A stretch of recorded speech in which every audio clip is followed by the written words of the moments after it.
Welcome to the Science and Paranormal with Dr. Yana and Dr. Elliott, where science meets the unexpected, where we delve deep into the mysteries that straddle the line between scientific inquiry and paranormal. Get ready for a mind-altering journey as we embark on this phenomenal discovery together on United Public Radio Network 107.7 FM.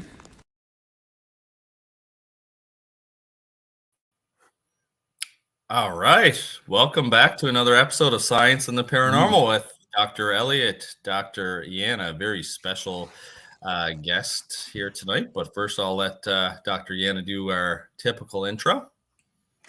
Well, hello, ladies and gentlemen, and Dr. Elliott. I don't know what our typical intro is. We are always going so differently. Welcome to the United Public Radio Network, to the Science and Paranormal, where we connect science and everything that is unexplained. And tonight we have a fantastic guest with us, Chris Stiles.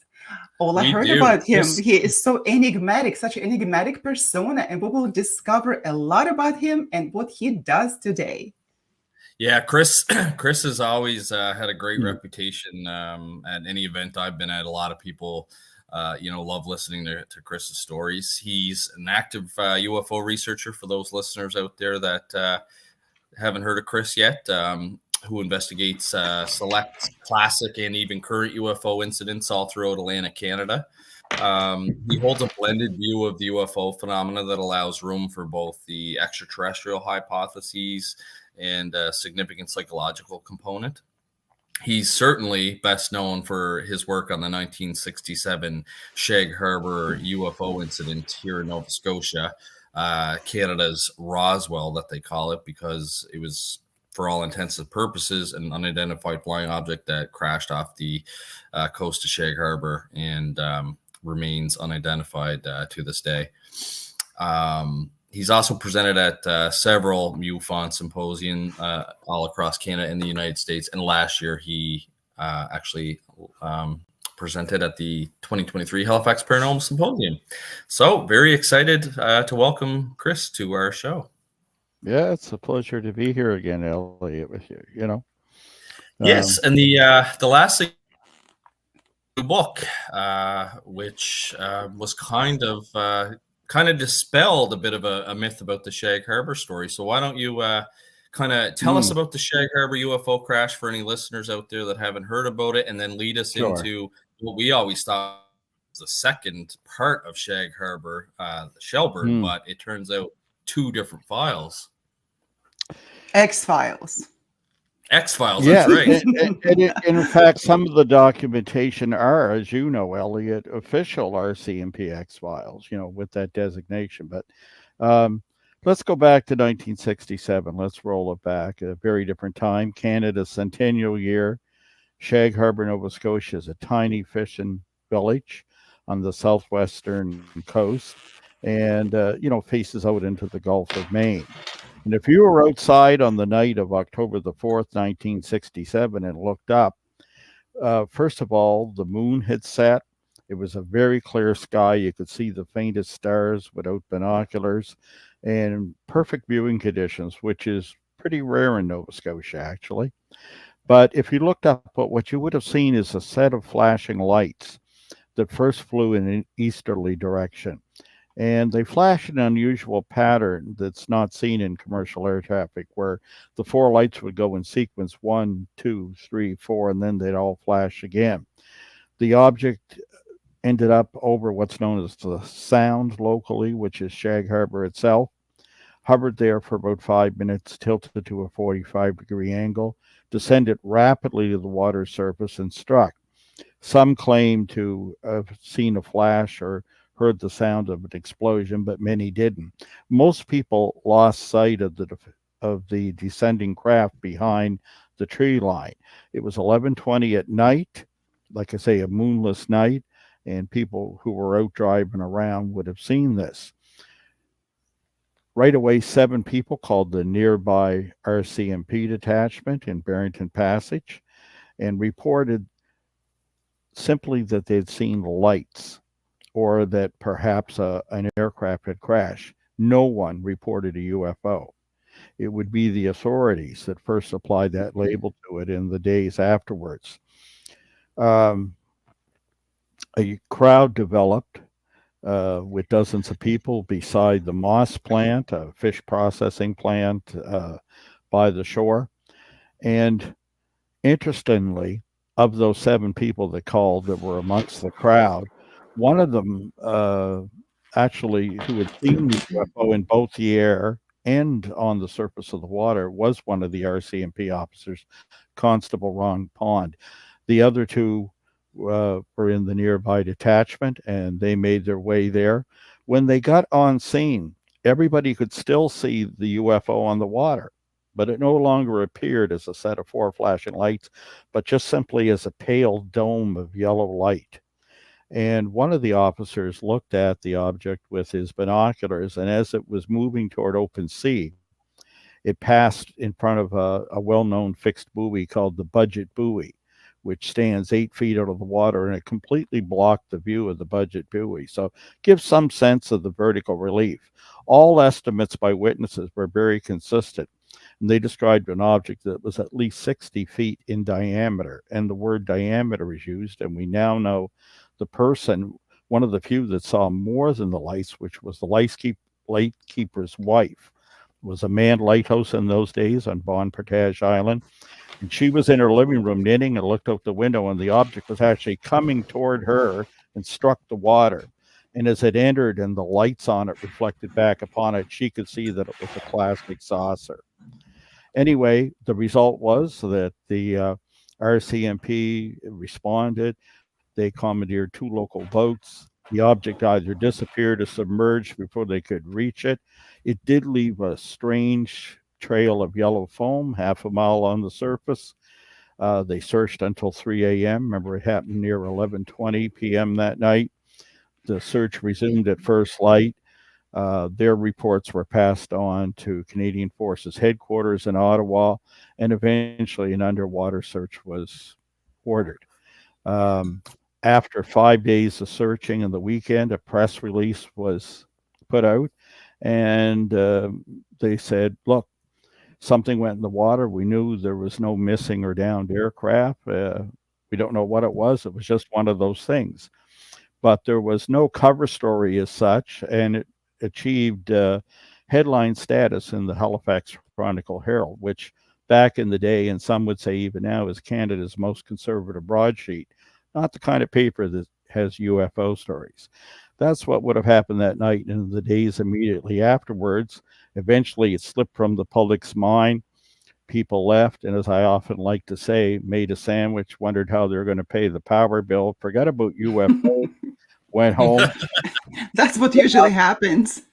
Yeah. Well, yes, especially here, and people say, I often think this would have played out very differently had it played out in New Mexico or, over New York City or Metropolis or Montreal, although cases do happen there, as we know too. But that's what happened. It slipped into the dustbin of history till I began to research it 26 years later. And I'll pause there. So. No, that's actually a fantastic recap of Shag Harbour. So, and then the nice thing about this UFO incident is that we have government documents which show it, whereas Roswell was a little bit different. Well, there are documents there, but they're controversial. In Roswell, there are issues. Yeah, and there's been some that have been proven to be fake, but they had kind of the same thing as well. They had some newspaper clippings that have been pulled from the archive, same as Shag Harbour. It's kind of interesting that both cases kind of disappeared from the limelight for quite a while until I know Stanton Friedman worked with a few people that kind of dug up the Roswell case, almost like you worked with Don Ledger to drag up the Shag Harbour case. So really interesting that they kind of just disappeared But yeah, when I first contacted Stanton Friedman, he'd never heard of it. Yeah, like that's why I think that somebody like Stanton Friedman hadn't even heard of this case. So then what happened after the initial night there? So obviously they could only search so much because it was nighttime. Being a former RCMP officer myself, I know normally you'll have to wait until the daytime. Sure. There's only so much you can do Yeah. in the night. So then daytime rolls around. What happens after that? Well, they resumed the search at first light, and this didn't all come out immediately when I started researching, but over time, what my reinvestigation of this, what would have been a cold case then, revealed is the fact that even when the cancellation uh, of the underwater search for the object responsible for this, right, with Navy divers, 7 Navy divers were sent down. And like I say, searched for 5 days in total. The thing is, with that cancellation of the search, the Air Desk, which was Canada's equivalent of Blue Book in Ottawa at the RCAF, and other concerns, other departments within the military were hardly done with this case. And what I discovered is that even a month later, they were placing ads in every newspaper in Nova Scotia saying military wants UFOs reported and who to contact and any information on this case. So they were certainly quite interested. Also, documents in the next year in 1968 indicate strongly, and there are many of them, that cases like Shag Harbour and Falcon Lake, Manitoba, were convinced them that there was something real happening here on the ground and that they didn't have a grip on it and they wanted to know. And they suggested that these kind of investigations should probably be taken away from the military and handed over to Canada's National Research Council. And on January the 8th, 1968, that happened. And Shag Harbour and Falcon Lake are referred to as the cases that suggest this is necessary. So, Ottawa certainly took it seriously. And that's one of the great things. The documents don't just talk about how, the details or what witnesses saw, but they reveal policy and the influence and the impetus and importance that Ottawa Canadian Forces Headquarters and the Minister of Defense put on this case. And by the way, the Minister of Defense, when people hear that year, they think it's Paul Hellyer, but it wasn't. It was the only time in Canadian history we had 2 defense ministers at once. We had an associate defense minister. It was Leo Cadieux. And it was him that actually handled the Shag Harbour case. Interesting. Yeah. And so a couple days go by. They don't find anything. They don't find any wreckage, any luggage, nothing to kind of indicate. Well, that. Well, okay. There's the other thing my investigation uncovered. Not immediately. This was some years into it. I started looking into this in April of 1992.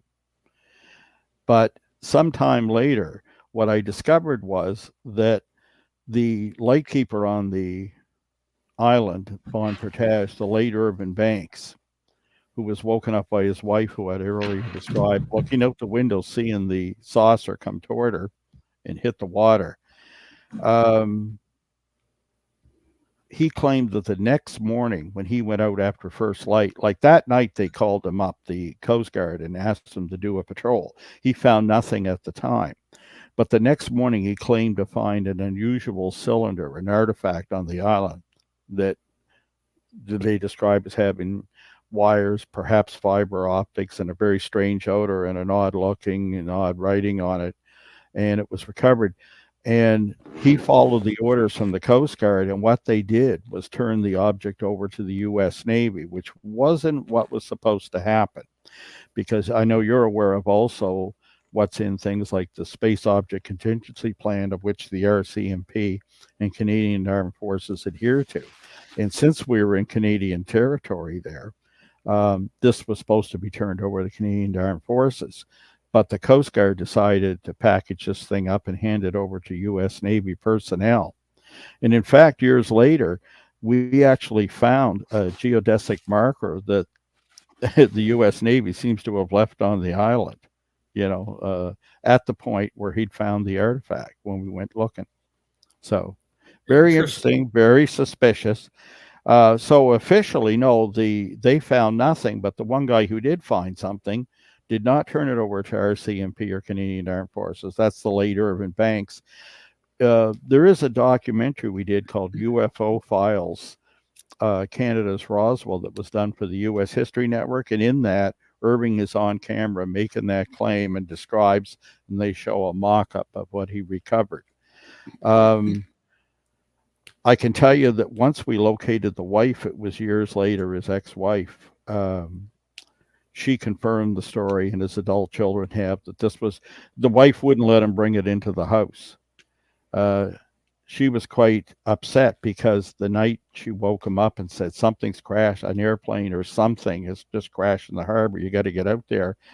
He didn't believe her and thought she was seeing things. And, typical man. Typical man. That's all. She had other words for it that were harsher than that, Elliott. And the thing is, but I laughed at.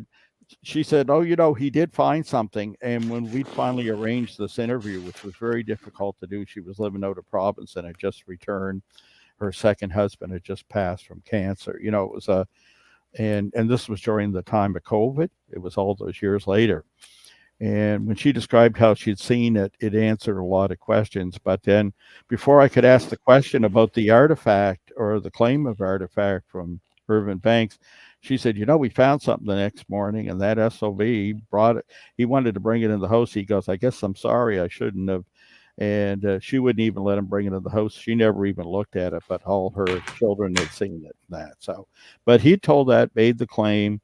There's a mock-up of it in that documentary done for the U.S. History Channel. So interesting. You had mentioned he had talked about a smell coming from the object when the first night the UFO crash happened and the fishermen and RCMP were out in the water. They saw almost like a yellow, what's described as like a dense yellow foam with sparkles in it. Yeah. Wasn't there a smell coming from that as well? Sulfury. They say it smelt of sulfur, and it was quite a trail of foam.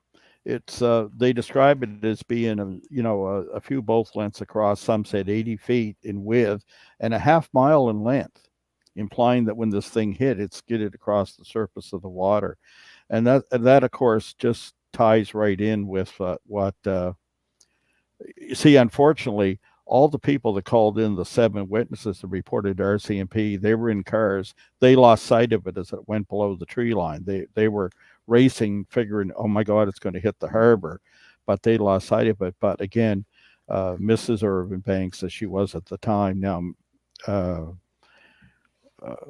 Towers is her last name now. She saw the thing, coming right at her, and like I say, the lights reflected back, and as the water washed over, she could see it. So it also explained why there's one of my most favorite document is, there's many of them. We have the telexes that went between the bases, but the one I always like is the memo that went through Defense Headquarters 30 hours after the investigation began, kind of bringing everyone up to speed. And in the third paragraph of that document, it says, a preliminary investigation has been conducted by the Rescue Coordination Center in Halifax, and it has been determined that the cause of the sighting was not an aircraft, flare, float, or in fact, any known object. And it describes it as being 60 feet in diameter. All the witnesses I spoke to before I found Isabel Towers said simply they saw the lights and it was at least 60 feet across.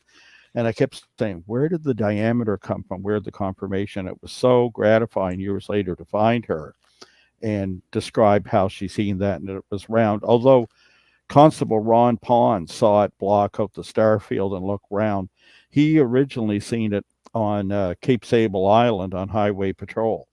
The other 2 officers that responded to the scene, Ron O'Brien and Victor Werbicki, were back in the detachment, right? So pretty sound stuff. You have 3 RCMP officers who never recanted and all the other people. It's great.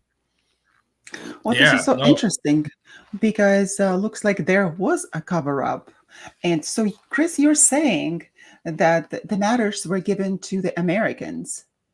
Yeah, well, the cover-up wasn't a Canadian cover-up. They were unaware. And in fact, I went to Ottawa and interviewed Squadron Leader William Bain. He was one of two majors that ran the air desk in Ottawa. Now, this was the part in 1967. It was the division that was charged with looking into UFO cases and doing investigations. And to give it some perspective, in 1967, they had received 256 reports from, police and RCMP files. And they did 9 on-site investigations that year. Put some resources into it, men, divers, aircraft, whatever. And of course, one of these was Shag Harbour. And when I spoke with Bain, he was very open and quite candid about it. He himself was a believer because he's seen, this was amazing, UFOs off the coast of Nova Scotia flying S-2 subtrackers out of Shearwater here, which is live about a mile from the base here now. And he said, well, if they weren't that, they were at least very amazing tricks of light and other things, but he was very open-minded. And when I told him about some of the things that weren't making sense and some of the documents I'd found and the fact that they were searching after they had called off the official search, but still knocking on doors, and, this claim that the lightkeeper had handed it off to the Americans, he said, oh, we were probably stick-handled by them. It had happened before in cases. He'd seen it in Newfoundland and that, so he didn't seem surprised. But yes, but the U.S., what they did is, see, we were signatories to something that was, I got released, I can't remember what year it was. I think it was 07 or 2007. There was a policy that existed between the U.S. and Canada, between the RCMP and our armed forces, in terms of recovering things like this. And there was a cooperation. And this was to involve anything that came down from space or re-entered the atmosphere, whether it was a meteorite or a spacecraft or, something foreign or Soviet technology. And this was not how this was supposed to work.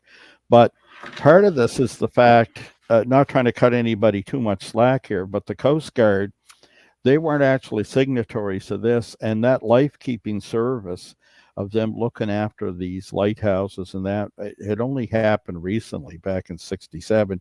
In fact, the lifeboat system only began in 66, to respond to this from Clark's Harbor. So perhaps they didn't know what they were supposed to do, but the Americans certainly didn't say, oh, by the way, here's your copy, or confirm this with Ottawa. And Bain, I remember he thought, oh, it's very likely, he looked at it, he says, I think your supposition is probably right. Well, years later, we've seen enough other evidence. I think it's now an established fact that if this artifact, and we don't know, it may not have been something that had to do with the UFO. Perhaps it was a passive sonar buoy drop that hit the island or something else. Whatever it was, it went to UFO and it went to the U.S. And there was no accounting for their having received it or why the Coast Guard give it to them. And so it just disappeared, and that is so interesting. These things happen. It's like the scene at the end of Indiana Jones, where it goes into that big warehouse and never to be seen and that's or heard it. from That's again. it. Yeah, but the interesting thing about it is just I think that the Canadian authorities pretty much knew what they were doing. And when they handed the information to the Americans, so they're also, like you said, that there was an agreement between them. And I know that 2 hours away, here in California, in actually 1957, in Langdon, next to Joshua Tree, in the mountain area, there was a construction called Integraton. That is, the construction started, I believe, in 1957 by the George Van Tassel. And he was a famous ufologist after that, if you could remember that. So he was the aircraft mechanic. And he was drawn to that area. Interestingly enough, he claimed that he was contacted by the people from Venus. We call them people because that's our frame of reference, from Venus. And essentially, they gave him the blueprints how to construct this integratron for cell rejuvenation. And the construction, I believe, was took about 18 years. However, he did not finish constructing it in about 2 weeks before the structure was supposed to be open to the public. He died mysteriously, as they claim. However, what happened after that, that is what is so pertinent to our discussion, is that the authorities, the FBI, they came and to his house and they swept everything off, including all the blueprints, all the paperwork, and any research that was pertaining to that structure. So essentially, all of that disappeared from face of Earth. So if Canadians head into Americans, Americans perish that, and we never find out anything about it.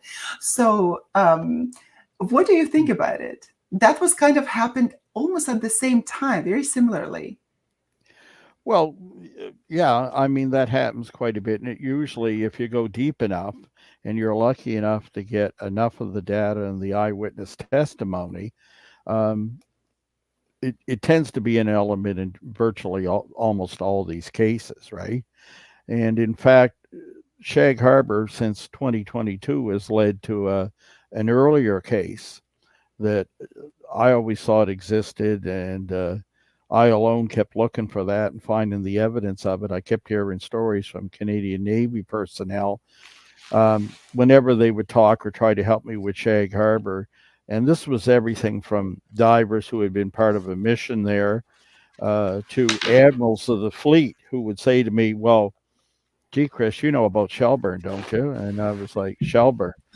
And many people have tried to link that when the UFO wasn't recovered and escaped under the water while submerged from the Shag Harbour area, that it went up near Shelburne, and some ships sat over it and divers went down and seen it and all this. I always had trouble with that, because as much as there was very solid, unquestionable documentation about what was known to have happened in Shag Harbour, which agreed with the press, this ending of the story, while seeming quite plausible, and articles were written even about it in magazines like The Atlantic by, a former head of the Royal Astronomical Society, and that, I had a great deal of trouble with it. And some of the people I interviewed, there were little clues that implied to me that it was an earlier separate case. And it took me 29 years to come up with the evidence for that. And there's no doubt. That's a long time. Oh, yeah, I was obsessed, and I had to laugh. People, would talk about me being obsessed about Shag Harbour. Well, I was involved. I was interested. I was never quite obsessed because I knew it would happen. It was just the work to be done. I was very lucky from the beginning. The case came together. I started looking into it in 92, and, before a year or two went by, I was reading in things like Maclean's magazine where they're saying this has become Canada's most important UFO case. It was very gratifying. And I thought, well, yes, it had to happen. I knew the case was there. Because I'd met some of the witnesses. My own maternal grandfather had been one of the many non-reporting witnesses. I was 12 when it happened, and I had these memories, right? And I thought it's just a matter of doing the work. It'll come together, and it did. And I also knew from my exposure to the development of the Roswell case at the time that, hey, there's no weather balloon here. There's no story of a weather balloon. There's no, and I thought, well, in Canada, things should be a little more accessible, a little more open than they are with the U.S. concerns for security. The other, it's not just that. It's not just the border. But Canada in 1967 is a world of difference from New Mexico in 47. Right after the war, you still got war jitters. The Cold War is just beginning. And in New Mexico, you got all the concerns. It's the only place where you have nuclear bombers in the world. It's a very different thing. Here in Canada in 67, the expectation of the public, you just couldn't go in and shut communities down or threaten people. And, you would have drawn more attention, right? However, 1960, which is when I found out that this Shelburne story occurred, is a very different time, even in Canada. And early on in the book I wrote about it called Sweep Clear 5, I go through some length to try to explain to the people, you've got to look at this very different than Shag Harbour. Even though many people try to connect it, I've now proved it's totally separate. It happened 7 years earlier in 1960. It's a time when people still trusted their government. Imagine that. You can't even, that was gone even by 67. But in 1960, right, people trusted the government. The government said, as Kennedy did a couple of years later, don't ask what, this government can do for you, ask what you can do for your country. And people did, and people tried. And it was very different. So in 1960, we had the very case. What I found was that in Shelburne Harbor, the story that had bits and pieces of it gotten connected to Shag Harbour turned out to be quite the different, as Newfoundlanders say, east of us, quite a different kettle of fish. Because what you had here was a NATO mission, get this, with 10 U.S. warships. They're all named in the book. I have the documentation.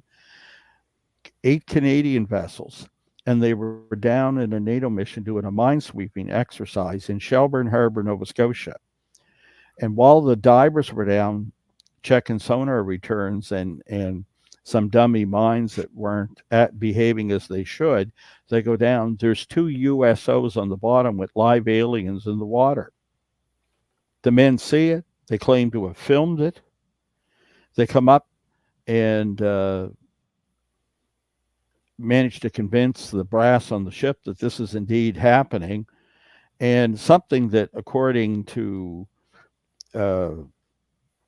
you can look up from Wikipedia to more scholarly sources, that supposedly has never happened, I've now proved has, which is, if you look at the DEFCON system, if you look up the definition and the history of that, Wikipedia would be something most people would access without getting into technical or scholarly things. It'll tell you that the highest we've ever been on the system is DEFCON 2, which would have happened during the Cuban Missile Crisis just 2 years later than the Shelburne incident. However, what I found when I got the ship's log of the command ship, which was HMCS Cape Scott, a Canadian vessel, which, by the way, my father served on the mission. He never breathed a word to me. What I found was that when this occurred, on October the 12th, 1960, just after noon at about 12:42, they declared DEFCON 1 because of this incident. It's right in the ship's log. What is this? This is, you're ready for nuclear war. You can retaliate without clearance. You're good to go. Yes, Incredible. if need be, whatever. It's a state of war. So now it was declared just for the region. You see, usually when you hear like DEFCON 1, DEFCON 3, these various levels of defense readiness, they're usually decided by the Joint Chiefs of Staff at the Pentagon and the President, right? At that level. However, commanders in the field with U.S. and Canadian forces and with NATO, can declare that in their region to deal with whatever, needs to be done. Like if they had a confrontation, like, I don't know, accidentally rammed a Soviet sub and things were going to heat up, and, they can raise the DEFCON level for that area. They report it to the Pentagon or whatever. But if you look up, like I say, the history of the DEFCON system, it'll tell you we've never been to 1. But when I got the ship's logs on the Shelburne time frame for this incident, once I found the correct date and what ships were involved, I go through the command ship, and like I say, when I get to that date, this is when all the ships converge in Shelburne Harbor, and they begin this operation of going through a swept course where mines have been cleared. They want to see, it was training for the men. And when they go down and try to figure out what's wrong, and by the way, no, it wasn't a Soviet sub, because they were only, get this, in 42 feet of water at the time when they dropped anchor and sent the divers down, find these 2 UFOs, find aliens in the water, declare DEFCON 1. And the ships don't move for a week. They just sit there. And from there on, there's no detail of what goes on. But I've heard the stories. I've interviewed the divers. They claim they were face-to-face with aliens. They claimed that they filmed the incident, and the film was driven to Dartmouth, Nova Scotia, and given to the Defense Research Board. This is so interesting. It is just like another country superpower that was politically interfering in the conflict, if essentially framing the Russians at the time. Well, yeah, and a lot of people have said to me, well, why wasn't this a Russian sub? Why wasn't this? Look, if you got a Russian sub sitting in 42 feet of water, you could have looked over the side of the boat and knocked on the conning tower of the sub. Right. Absolutely. But not that Russians would ever come close like that. well, okay, here we go. You got to understand, though, that in 1960, there's only a 12-mile international limit. It's not 200 miles then, right? Eisenhower is still president. Kennedy hasn't been elected yet. This is October 1960, right? It's just before the election. The Cold War is really heating up. This is just before the Cuban Missile Crisis. There's lots of Soviet subs off our coast at that time. The entire mission and design of the Canadian Navy at the time, and we had a 60-ship Navy then, unlike today, was anti-submarine warfare. Okay, that was the purpose. That role had been kind of given to us through World War II, right? And it went afterwards. The difference was that once that war ended, the sphere of influence for Canada and the treaties we signed, including, with NATO and with the U.S. In fact, there was a special naval agreement between Canada and the U.S. called the Canis Arrangement. It was signed in '59 by Eisenhower and John Diefenbaker. Just for this reason. And, here it was 1 year later, and this happened. And then 2 years later in the Cuban Missile Crisis, our prime minister disagreed with John Kennedy when he wanted our help for the crisis. Although we did it in secret, we took U.S. orders directly during that. That's a historic fact that's well known now. But what was the Canis agreement? The Canis agreement was the fact that we had a special arrangement between the navies, and what it was is if they asked for our help, we were to give it without question, and vice versa. So, for example, if there were more subs off our coast suddenly than we could handle, we could ask the U.S. to, can you send up a battle group or a carrier group or something, and they would respond. There were many, many NATO training missions, much more so than today, between Canada and the U.S. at the time. There'd be several times a year you'd have exercises in the Caribbean or off the United Kingdom, with Canadian and U.S. forces. And at the time, that's what this was. In fact, the name of the mission was it's not just a title, and that's where I got it, was Sweep Clear 5. We know the name of the mission. It was a mine-sweeping training mission. That's how it began. But it became something else, and hence the title of the book, and the subtitle is "Sweep Clear 5: NATO's UFO Encounter." But what's really clear is when you look at all the evidence that the eyewitness testimony of the men, and the the dates and the names of the ships, and then when you start looking at the strange behaviors and decisions of the brass. And then when you look at the Shag Harbour incident, the thing is, we know from the Shag Harbour incident, like what men were handling this with the Defense Research Board.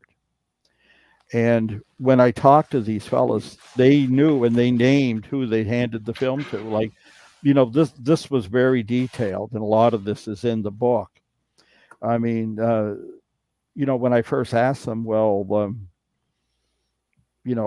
what happened, you would always get a specific answer, and he would say, well, my shipmate here, and he would name them. They were in the room, filmed the event.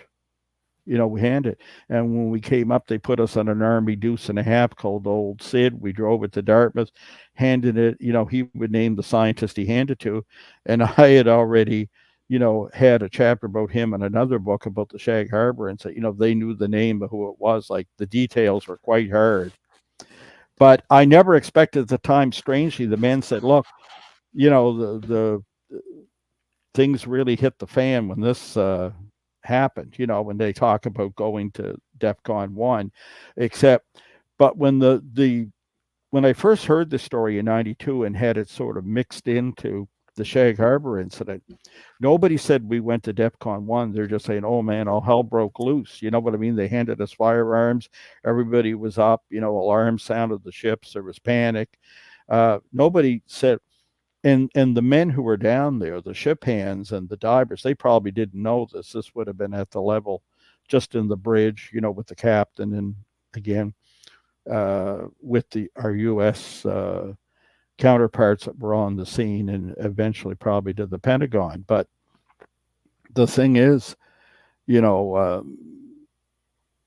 I first heard this and, found the name of the mission and discovered historically when it happened, the names of the ships, I had to wait for the ship's logs that come from Ottawa, the Canadian ones at least. And when I had that, it went through. I didn't expect to see UFO or anything, but I'm going through the details of the mission, and they're saying it happened the first day we got to Shelburne. Like, we got set up, took half a day to get all the ships lined up. We started going through this swept course that was supposed to be okay to see if we could make it without setting off a dummy mine, And he said, we're only an hour into the mission.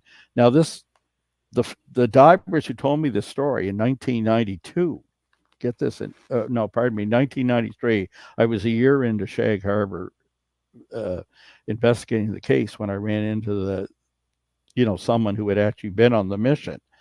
And they're saying, oh no, Shag Harbour, that was a real UFO, but you must know about Shelburne. They go, there's no doubt. And all the guys would know, and they say, there's no doubt about Shelburne. So what do you mean there's no doubt? They go, there were aliens in the water. We were in there with them. And we went up the ship, and all hell broke loose and all this. No one said they were at DEFCON 1.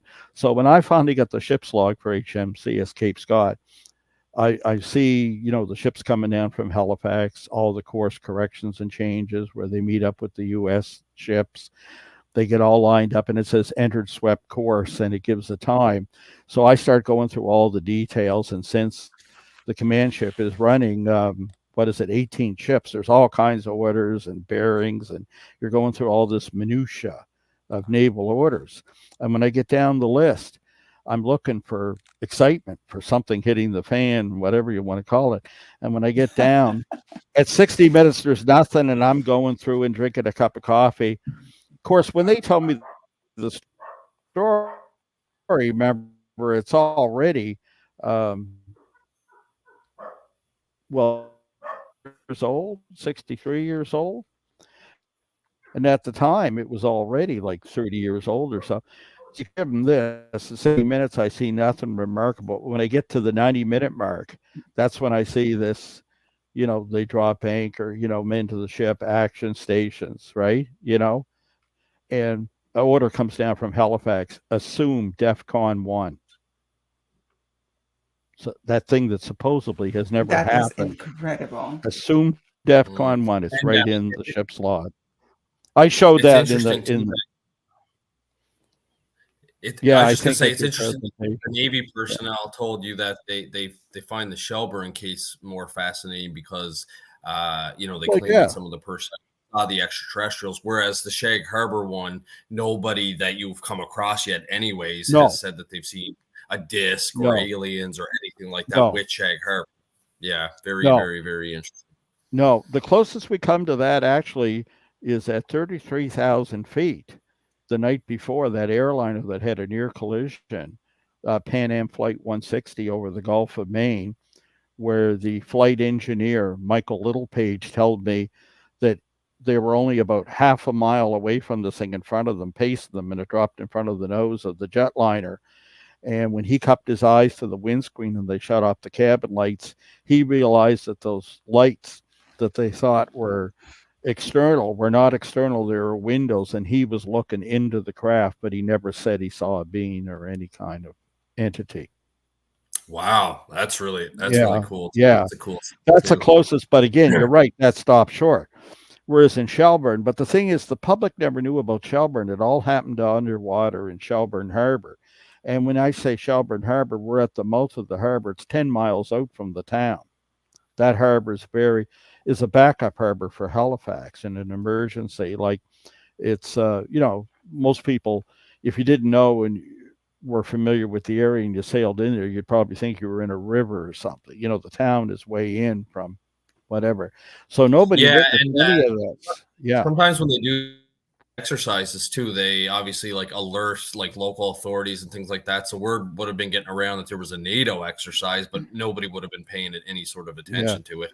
I think I just read recently that NATO's getting ready to do like another exercise somewhere. So I mean, it's very, it would just be very nonchalant for the locals. Whereas Shag Harbour, people going towards the water, they figured it was an aircraft or something was going to crash, and then witnesses actually heard the bang and they saw lights under the other water. Thing though about the Shelburne cases, you got to remember that 2 miles away you get Canada's most secret base at the time, CFS Shelburne, Canadian Forces Station Shelburne. Here's the catcher. Here's the real think about this, Elliott. At 1960, it's a U.S. base only on Canadian soil. No Canadian personnel working there. That's interesting. Yeah. See, after 62, it was a 50-50 arrangement like NORAD has, with Cheyenne Mountain or whatever. But at that time, in 1960, it's the only Canadians working there would have been like in the cafeteria or a cleaner or something. All the people in the base or any position of authority or where sensitive stuff was done. But it was Canada's most secret base. It operated under a cover story officially. The U.S. has admitted this since. It's even on the U.S. Navy website that has to do with the history of the SOSA system, right? Those big scandals, those espionage scandals that occurred in the States, like the Walker scandal, that during the Reagan years was described as the most damaging espionage failure, in U.S. history, right? All had to do with the Shelburne base and the leaking of the SOSUS data to the Russians, right? Interesting. Yeah. So it was very sensitive. And even when the base was shared with Canadian staff, anyone who was ever posted to work there told me it was extreme, security there, right? It was, but in 1960, under U.S. control only, they were all over this with this plane 2 or 3 miles away, of course, right? And we know how good their data was. For example, they actually, in the old Mercury space program, the Shelburne base was a backup if they lost visual contact with a returning capsule, if it would have been too far offshore, and if they lost in radar or over the horizon, those capsules were equipped with a special series of explosive bolts on the outside, not to blow a hatch, but just to go off when it struck the water. And they were tuned to a special frequency, and Shelburne would listen for that frequency, and they were able to tell exactly where that would be acoustically from Shelburne, Nova Scotia, if that landed, say, 200 miles off the coast instead of where it was supposed to, and they lost track of it. And when they did that, they would send their plotting of where they figured it was, and it always agreed with the radar or visual confirmation. So, they had that kind of acoustic acuity and resolution at the base, right? So that is absolutely wild. So they must have heard and known everything that was happening in this incident. Yeah, they would have, for sure. That is absolutely incredible. And I am so glad that you, Chris Stiles, are our special guest today, that we get to ask all these questions. And I'm so glad that you have performed all of this investigation and documented it in your books. We are coming live to you, ladies and gentlemen, from United Public Radio Network, 107.7 FM. And you're listening to Science and Paranormal with Dr. Elliott and Dr. Yana. We have a special guest today, Chris Stiles, whom we are interrogating on UFO files, X-Files, and we are getting actually more than we were asking for. I am so intrigued by this situation in Canada, in fact. And Chris, I have a question for you. Why, in your opinion, that base was strictly American without the without even having any Canadians on the base? Well, I think it was at the time. It was just it took them a long time. The base first became operational in 1955. And the design and the development of the SOSA system, the sonar system, they microphoned like the whole Atlantic Ocean, right? They were listening for Soviet subs. It was a listening post, to put it in layman's term. But the Shelburne base was special. There were actually 64 stations around the world, like around North and South America and on the other side, Europe. But they all coordinated and connected to Shelburne. It was the coordination center. So it had a very important role, right? Now, we do know because of things like damage from the espionage leaks, let's say, of the Walker scandal, for example, that the Soviets became aware of the function of the base. And like say, it operated under a cover story back in the day. If you said, what do they do there? They claimed it was a hydrographic research station, but it was tracking Soviet subs is what it was all about. Well, the Soviets, when they found that out, they're very practical. And you have to kind of admire their immediate counter move to this. Every time they would send a sub out and it would go back after, say, a 90-day tour. You got to remember something. In 1960, they didn't have nuclear subs. The Americans only, remember, the first nuclear sub in the U.S. was 1955, the Nautilus, right? And in 1960, most of these were diesel electric subs. And when they would go back to the Soviet Union, before they would sail again, they would drill a hole or put a little bend in one of the fins on the propeller so it would have a different acoustic signature. And if you look back and they were getting these huge numbers and they started to think, oh my God, the Soviets got 500 or 600 submarines. But every time they go out, they would change the sound of them. How right? ingenious. Yeah, little thing. Well, the Russians have a different approach to that. I often, when people think that's kind of cute, and I say, look, NASA, they spent $1 million to develop a pen that would write in 0G or upside down, and not fail. The Russians would just give the men pencils. That was how they solved things, right? They don't talk much, they just do it. Pencils. Well, you think about the Mars probes that land, and all the software development so they could tell when they had true color or not, right? You go back and look at that first successful Venera probe that sent back pictures from Venus, and if you look, there's a thing that kind of looks like a bent coat hanger coming into the field of view, and it's got a little strip on it. It's got a spectrum of colors on it. Well, what it was is like that was in the frame of the camera, and they had a copy of it on the desk, and the guy would just turn the knobs on the television until it matched the strip on his desk, right? Interesting. What?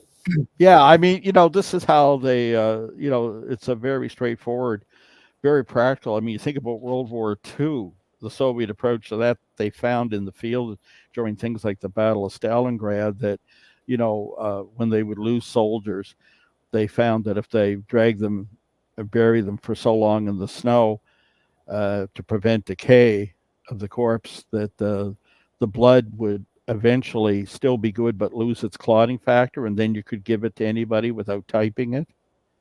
You know, very practical approach to real world serious problems of, you know. You have to. And then no one was ever able to conquer Russia. If you look at the historical facts, and people still attempt to conquer and go in, but nothing ever happens. They withdraw with the many losses.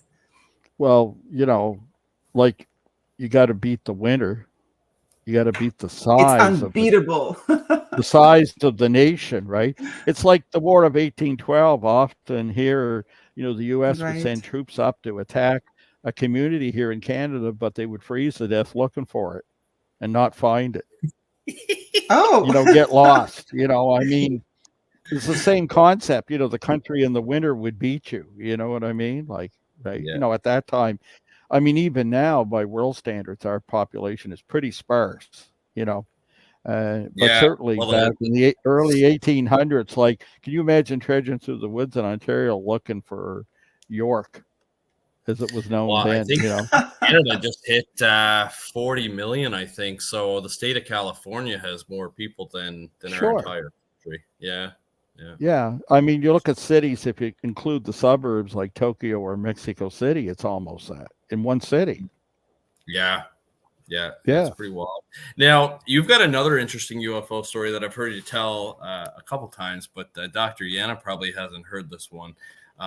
It has a really cool kind of psychological component to it, but it's the Lower Sackville UFO sighting. Oh, yeah. One of my favorites, In fact, I've heard other people, like, you know, Paul Kimball once said that's his favorite UFO case now, too. It's kind of gone out there.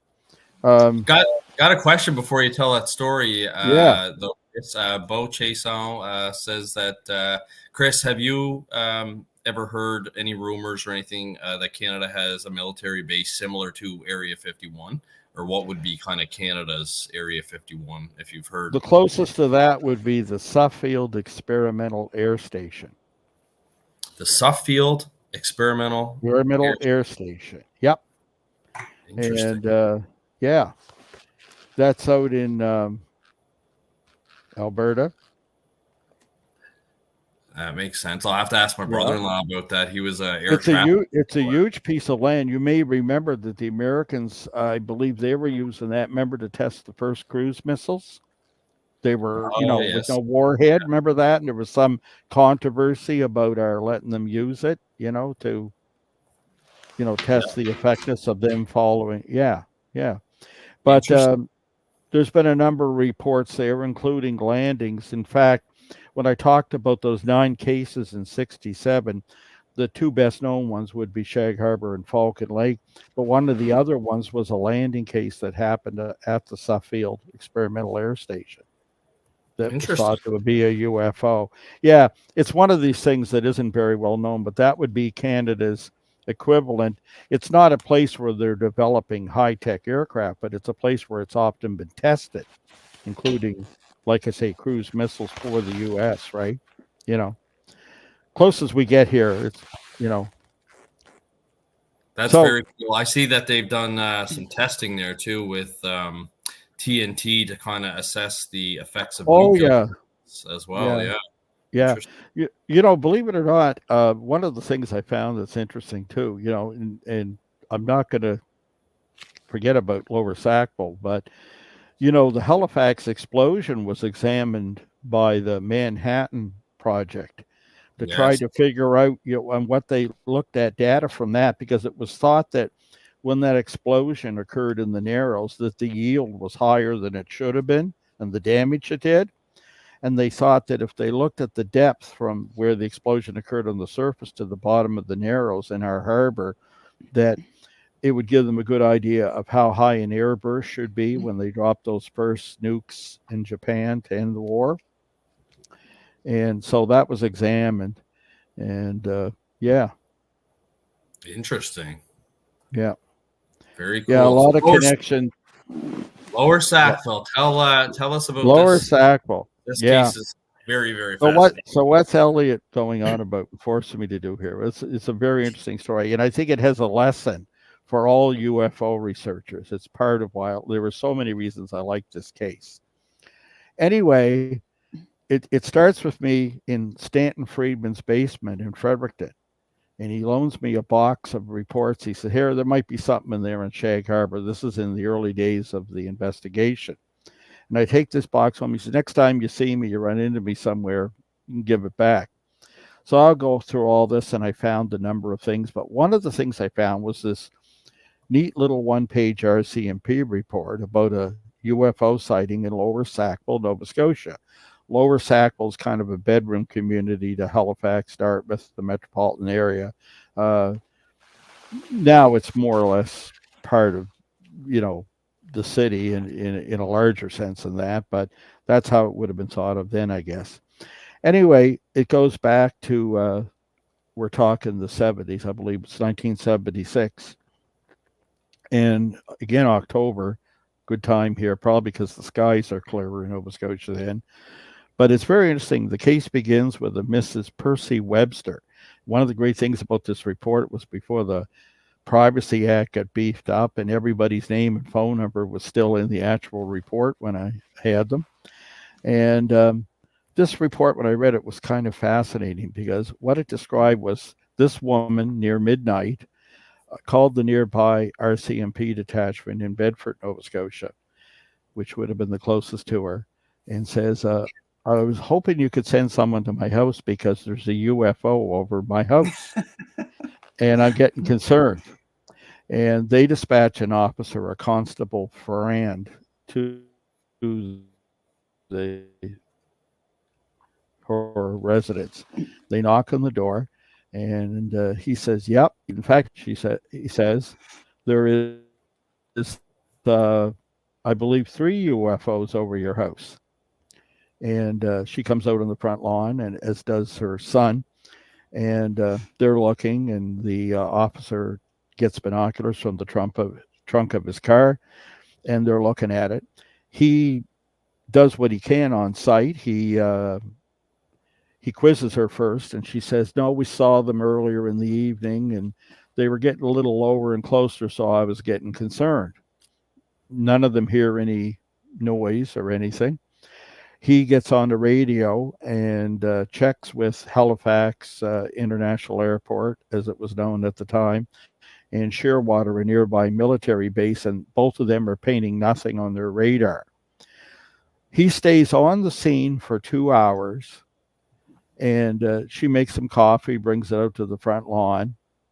And at the end, he says, "Well, look, I've got other duties I got to do. I can't stay. I've got to go." He says, "If you feel threatened or something changes, like, by all means call, we'll come back."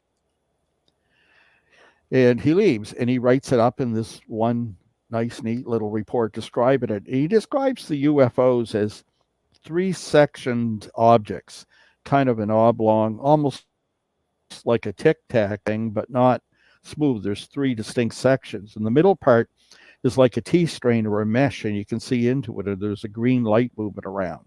There's some red lights on the bottom, and kind of an unusual sighting. Doesn't hit the typical slots.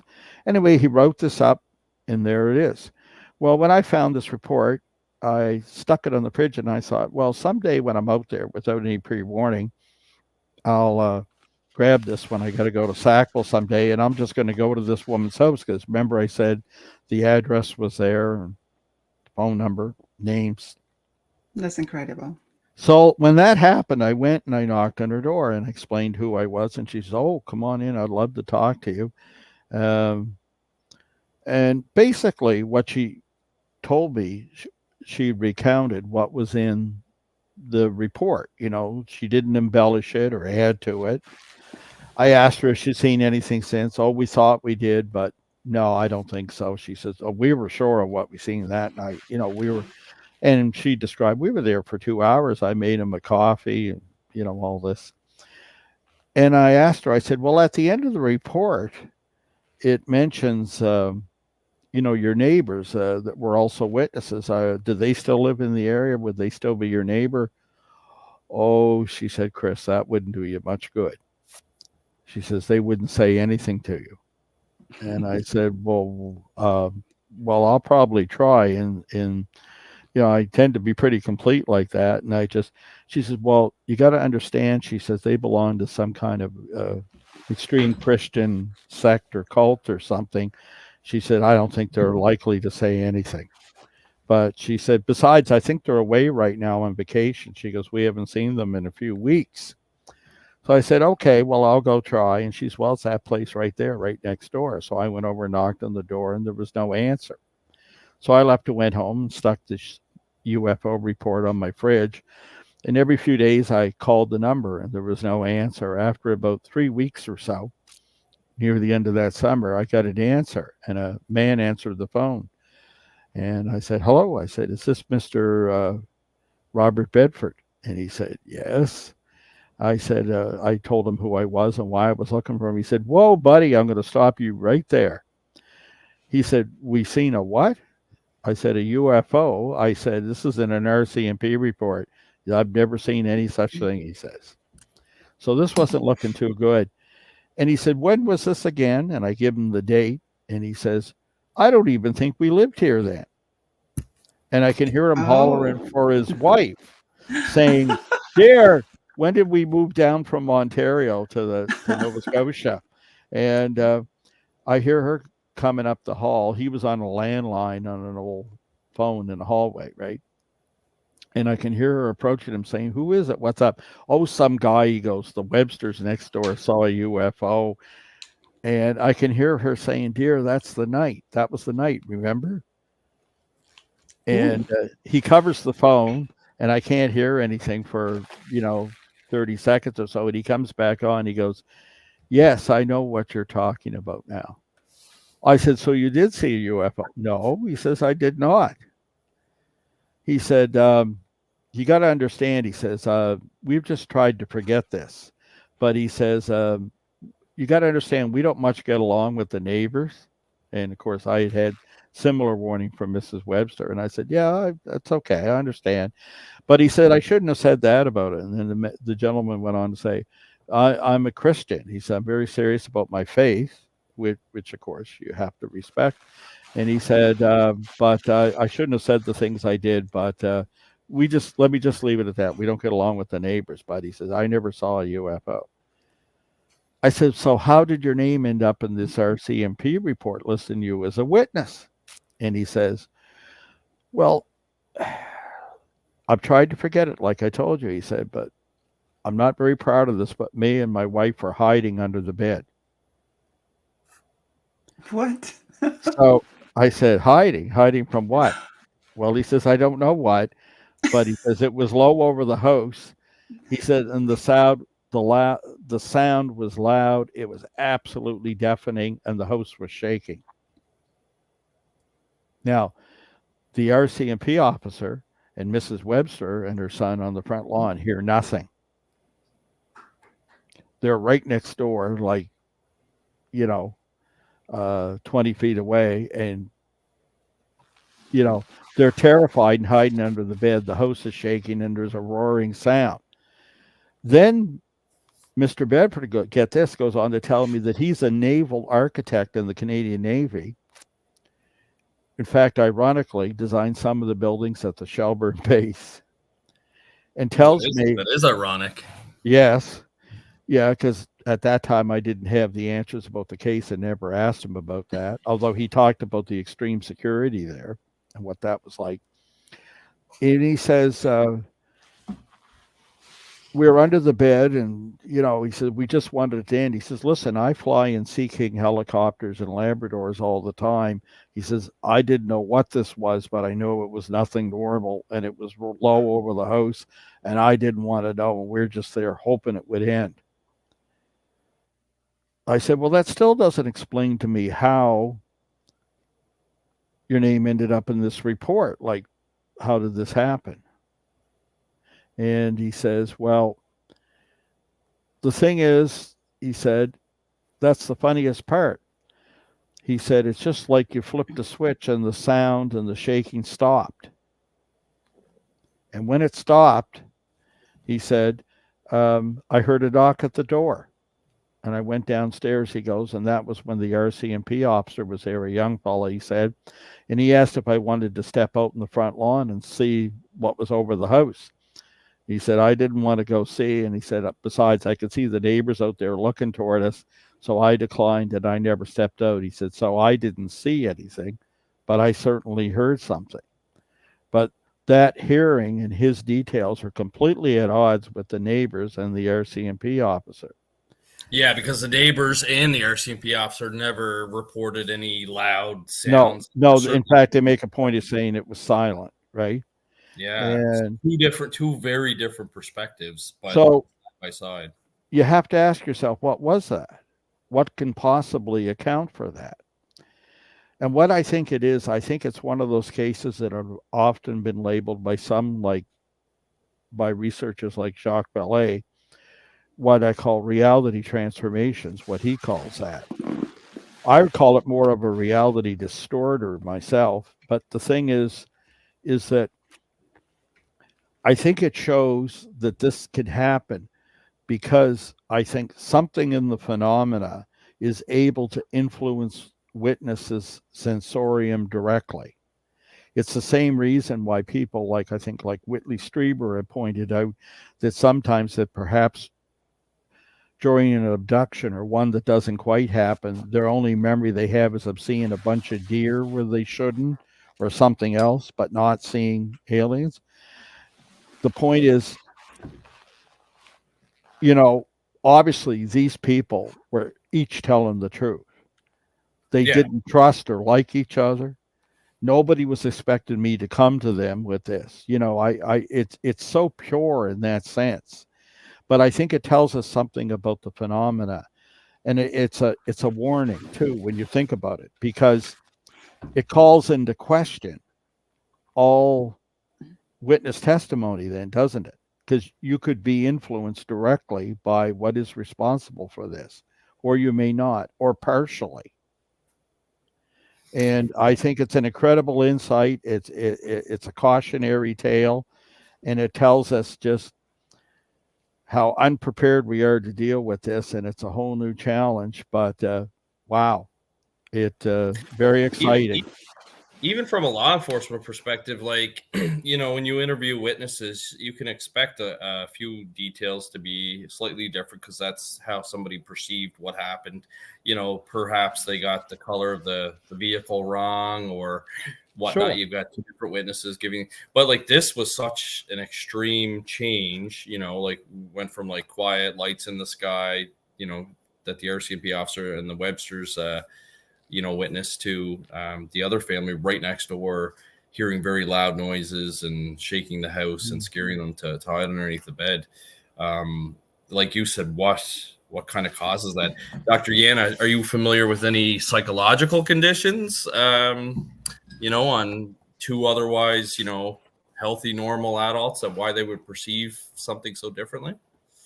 Well, looks like Chris has mentioned that they were part of some Christian organization, like perhaps like cult type organization, and the psychological influence in those kind of cultish organizations is very strong. And I actually witnessed some of that happening, and I met some people from different kinds of Christian organizations that are cult type that actually escaped those organizations, and they were reporting that they had a severe case of mind control, and that is what they were trying to evade. So I'm not quite sure what was happening here, and if they were so vehemently defending the Christian faith and not willing to talk about it, could that be the truth that they saw, or perhaps something that they made up? And when the police officer showed up, they perhaps were able to persuade him that that actually happened. It's really difficult for me to say it because I don't have all of the information about it. Psychologically. But you think a factor could be their strong religious beliefs possibly might have altered their perception? Well, not necessarily strong religious beliefs. This is we all may have strong religious beliefs, and not necessarily what would be many of us we do, and not necessarily what would be affecting the minds of other people or trying to control it. So in some of the sects from the side of the elders, there is a huge component of mind control and hypnosis, and they are able to control the people in their churches. So I don't know what exactly what organization or church that they attended, but that could be the explanation. Just the fact that the police officer was sitting there for 2 hours and those 3 saucers were hanging and rambling above the house, like why weren't they hiding under the bed at that time? They were sitting and drinking tea, it's like what is this at the football games, what is it called, the celebration, and then you cook and everything. Tailgating. The tailgating. Like something like that. There was a tailgate party, right? And you would just think that for 2 hours they were drinking tea with biscuits, and then what happened? Then finally he had to leave. Why didn't he investigate that? What did he exactly see in the sky? So we will probably never know, but Chris is saying that this is actually a lesson for many people who investigate this kind of phenomena. So what would actually be the lesson, Chris? Well, the thing is, it could have been a conflict. When you think about it, one of the things I left out, given a condensed version of this, is that the officer radioed other patrol cars in the distance, and they could all see the same thing. So in other words, those that were willing to look, those who were willing to view this directly, seemed to be in agreement on the details as to what they saw and how it behaved, the silence, the 3 sections of the craft, etc.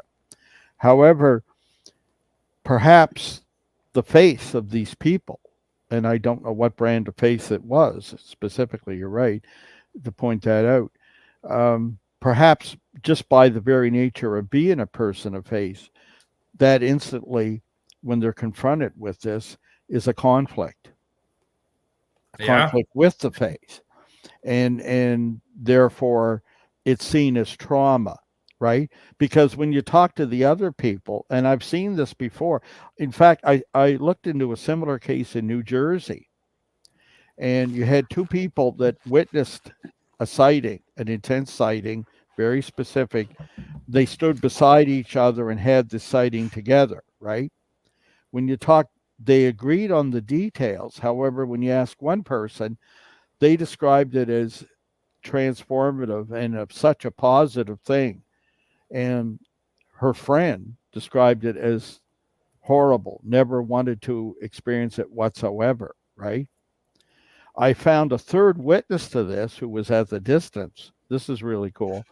And they were just kind of, yeah, I seen it. Yeah, I'm not sure what it was weird. They didn't seem to have an emotional engagement with it in any sense. However, I said, so would you like to have it happen again? And they're like, I don't know.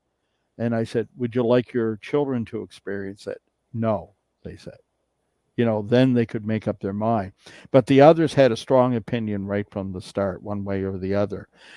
But it almost seems to be that whatever was happening that night, whatever was pulling the strings here, that it was trying to influence them directly.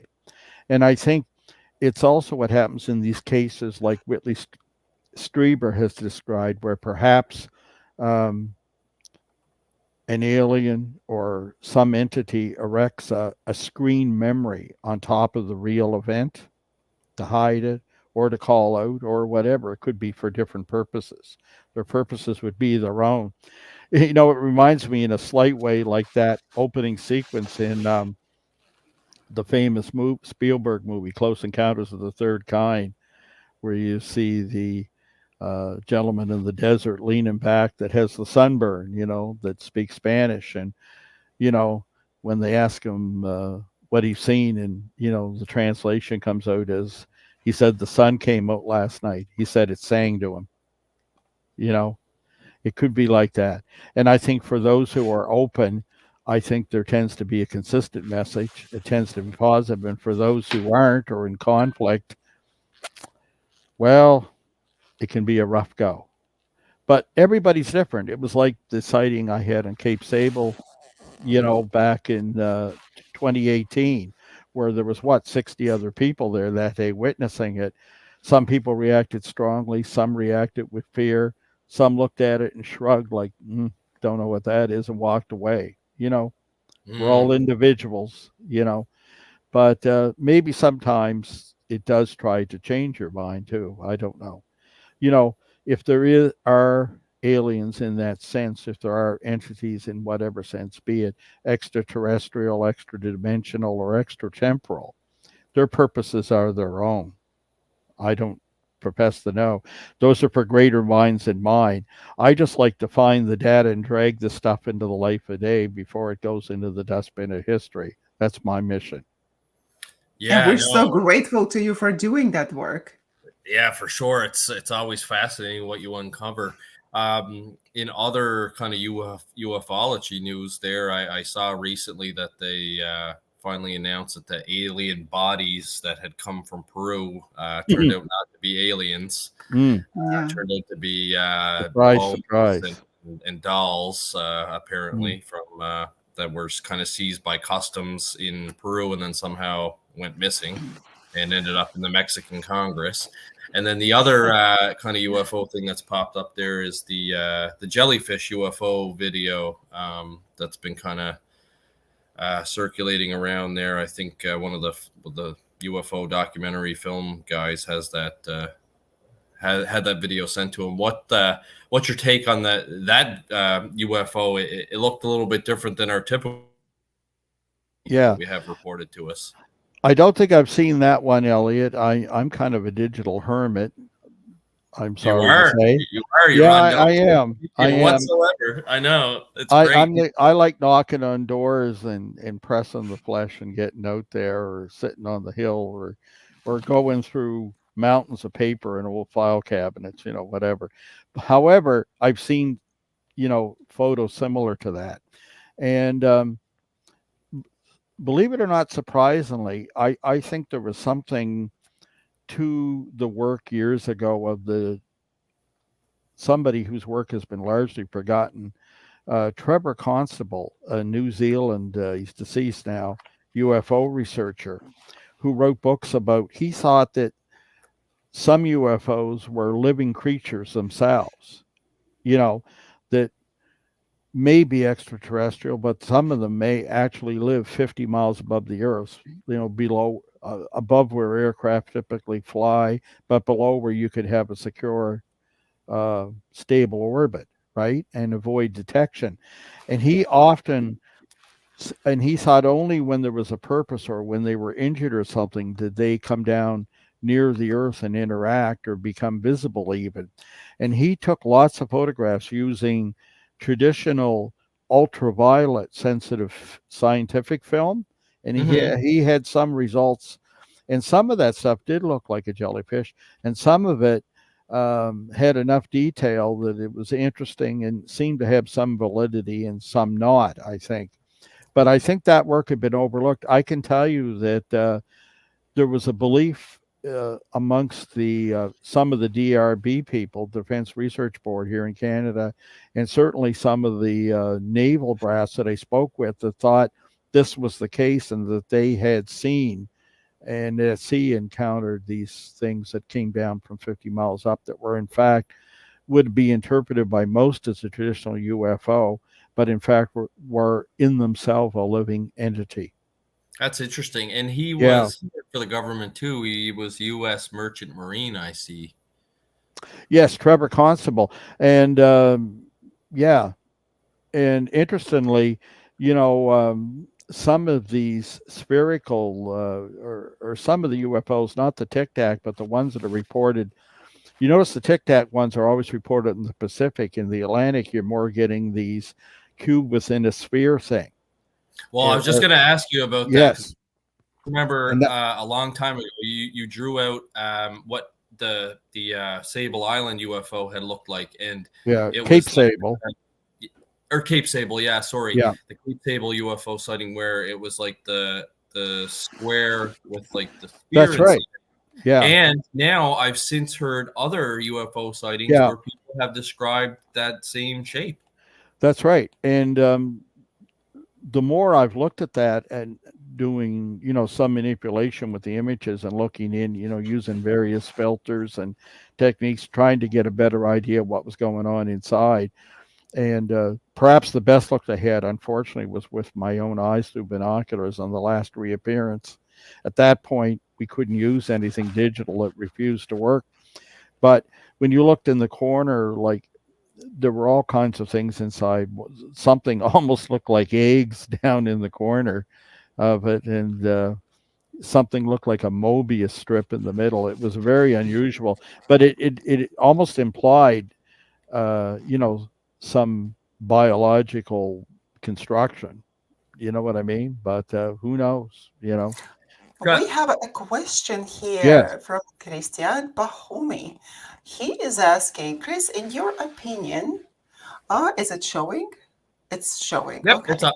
In your opinion, since there is an obvious technological superiority of UFOs have, why would we be alerted, plainly hysterical, when these events happen instead of cherishing such contacts?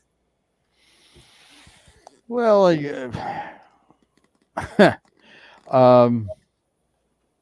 I think that's a matter of individual response and in people's belief systems and how they respond to it.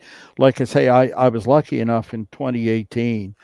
Only twice in my life have I witnessed something I would definitely call a UFO without hesitation. And in that 2018 sighting on Cape Sable that Elliott has mentioned, we had lots of other people there, and you could see as I looked around all reactions. And I was lucky enough to be with half a dozen people I knew and to watch their individual, very different reactions to the sighting and to the strangers around me was as interesting as the UFO itself. So I can't give you a single answer to that, but I can tell you that I think the circumstances make quite a difference. The unusual thing about this sighting I'm referencing on Cape Sable, it was in the daytime, like 4 o'clock in the afternoon, sunny, bright day, under ideal viewing conditions. How would most of those people have felt if they'd been alone on a dark road in bad weather at night? You know what I mean? I think sometimes the setting, the conditions can make a big difference, right? You even see that in a case like the Montreal case there that happened, when the blackout occurred and that, as it was over the Bonaventure Hotel. People, your circumstance, right? Sometimes a sighting is just a sighting, and sometimes it can be threatening just by its presence. I mean, if you're driving down the highway in the rain at night and something appears in front of you unexpected, blocks it or stalls your car, how are you going to react? And they also use ultrasonic, I believe, influence on people. And in many instances, people are just extremely scared and fearful of such contact.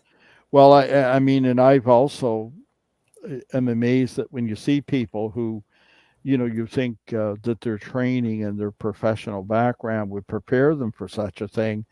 And then they get quite emotional when they describe it to you. Somebody who, is a Marine or is, special forces, and they had a sighting or close encounter and they start telling you, and you see them emotionally distraught. It's very compelling, I can tell you. And yet, like I say, I've been present when people at a mass sighting and people looked up, and yet others would shrug and walk away. Still, what I find interesting is that some people I almost think can't see UFOs. you know. And I mean that in every sense, including the people that walk around all the time with their hands in their pocket looking at the ground because they never look up, to people who do look up and see something and it really doesn't register as anything. Hmm. And when you think about it, I always remember the story about, I forget what book I read, about how when the Spanish and the ships and the galleons first approached the shores in South America, and people would ask, you know, like the shaman or, you know, who was in charge, like what are those things coming at us, because they'd never seen ships like that until they were told, like it had no reference, it had no meaning, they couldn't interpret it. You know, it would have been like a UFO, some unidentified floating object in this case, but you know, having never seen a large sailing ship, only a canoe, you know. That is so interesting. I have learned so much today. Unbelievably, Yeah, a it's been lot, great. a That's lot, not because it just UFO. blows my mind how much information there was there. But Mm. especially you guys are Canadians, and it's always, You always a need, wall of information. you know, you need two things for a UFO sighting or a UFO encounter of any kind. You need a UFO and you need a witness. And the That's witness true. is as much a part of it in the experience, right? And I'll tell you That's something true. people never think about is how we have changed as a species, as a civilization. Nothing is going to happen in the US that can't happen within a presidential term. You know, 4 years, it's got to happen in 4 years, or it isn't going to happen in terms of budgeting, in terms of NASA. Some people will say, well, why aren't we out to Pluto yet with a manned mission? Why aren't we this? Why aren't we that? Because we are so short-sighted now. And this has all happened because we've changed. And how, here, I'll just leave you with this. You think about it. In the 1500s, 1600s, people with just simple hand tools built things like the great cathedrals in Europe. The people that started building those knew they weren't going to live to see them completed, but they built them, right? They solved great engineering problems along the way. The walls would start to collapse. They'd rebuild them and had to invent the flying buttress. To get the stone roof on, they'd fill the church with sand and then shovel it back out again. Incredible things. And they did it. It might take 200 years to build those cathedrals. We're not going to do that now. If somebody said, you can do this and pour this much money in and we can beat Alpha Centauri in 20 years, and it'll be 20 years to come back, you're not going to get that through Congress. You know what I mean? But those people back then started building these huge projects. They would have been mega projects that they would never see the benefit or completion of. We've Yeah, it's very changed. true. We have changed. That is very true, and it gives us something to certainly think about for sure. Hmm. Thanks, Chris. I Fascinating. know you're not on social media, so if any of our listeners want to get in touch with you or ask any questions, I know Well, you do have email. yeah, I try to get back to them eventually. Um, Your email is I'll give you an email address to use. I'll give you sure. Shag Harbour, the Canadian spelling, one case, lowercase, one So word, SHAG. SHAGHARBOUR Yep, at yahoo.com. at yahoo.com. Yeah, And that's, your books, anyone that's interested in your books, I know Amazon yeah. has them. Is that the best, cheapest, fastest way to Well, get them? yeah, Amazon would be the best. I mean, you can get, I co-wrote Impact to Contact with Graham Sims and Dark Object with Chris Stiles. With Don Ledger, pardon me. Boy, it's late at night for me. Very much. Anyway, my latest book about the Shelburne case, which is new and does encapsulate quite a bit of how I discovered it through Sweep Clear 5. That's available through Amazon in Halifax. I have deals here with bookstores, but the easiest way is to just simply get it Amazon.com. Sweep Clear 5 NATO's UFO encounter. My image is frozen on my screen. I don't know if they can see that, but That Yeah, is such it an looks like- interesting it looks- picture. looks like you're ready to strangle me. does looks it? like Homer Conjuring coming after. something. Looks like Homer coming after Bert. I don't feel that way now, but maybe by tomorrow morning when I get up to work here. That's the I thing. know when you- it's late. It's late Yeah. for you and I. No, but look, it's been a slice. I always enjoy doing these things, and it's been I great. thank you for the interest out there and for your audience, and the great questions they had. I wish I had answers. I all I can say is I'm never afraid to say I don't know. I pride myself in trying to come up with a few answers and trying to verify them, but I'm no one should be afraid to say I don't know. Absolutely. Yeah. Yeah, for sure. Absolutely. Well, And thank you so for much, joining Chris. us It's today. been interesting. It was a pleasure to meet you, Yes. Yana, and of course Elliott. Will be talking and meeting again, no doubt. And Absolutely. yeah, we'll see what's next. All right, I'm sure sounds I'll great. be stumbling into something by then. I usually do, but You usually do, yeah. No, we'll be in touch, and thank you everyone for listening to Science Paranormal. We were broadcasting live on the United Public Radio Network, Radio Network, 105.3 and 107.7 FM in New Orleans, and also on Roku TV. Thank you very much, guys, and we'll see you next episode. Join us next week because we will have Steady Estes, the host of Truth or Demons podcast. She interviews people who had direct connections and experiences with the Warrens and their organization to shed some light on what it was like in the field alongside those incredible people, Ed and Lorraine. Yeah, that's going to be great. I'm looking forward to it. All right, See guys. you next week. Have a good night. bye-bye. Take care.